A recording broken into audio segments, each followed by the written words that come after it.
And the worst thing of all is the internet.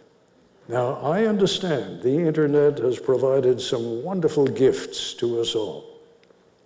But what the internet has also done is it has made every single one of you your own publisher, your own broadcaster.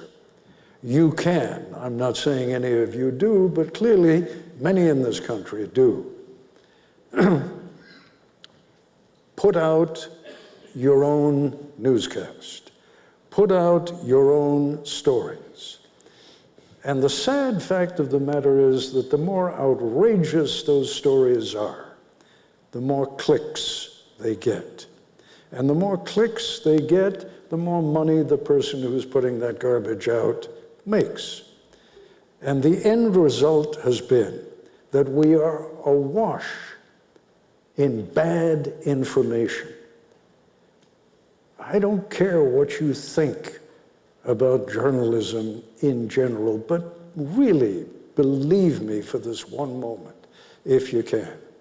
20, 30 years ago, those of us working in this business tried very, very hard, are still trying to this day, but with less impact, to be as impartial, as apolitical as we could possibly be.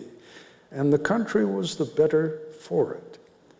I don't think that the country has been helped by everyone having the capacity to be his or her own newspaper or broadcast outlet. As long as it is a partisan issue, it cannot and will not be resolved.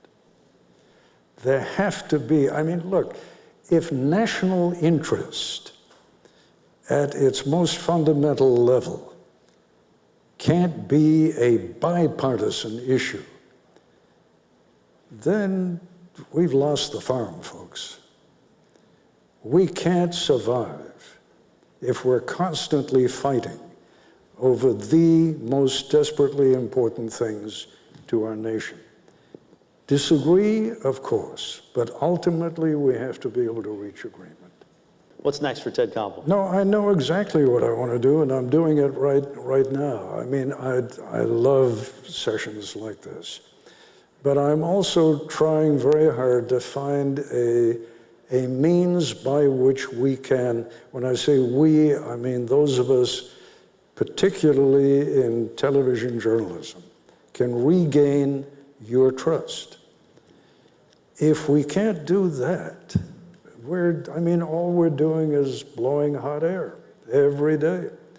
If all we're doing is appealing to the people who are already agreeing with one another, if we can't get alternate points of view before all of us, liberal points of view before the conservative points of view before the liberals, and find a way of sorting out what's good, what's bad, and only ditching what's bad and reaching common agreement on what's good, then we are finished as a great nation.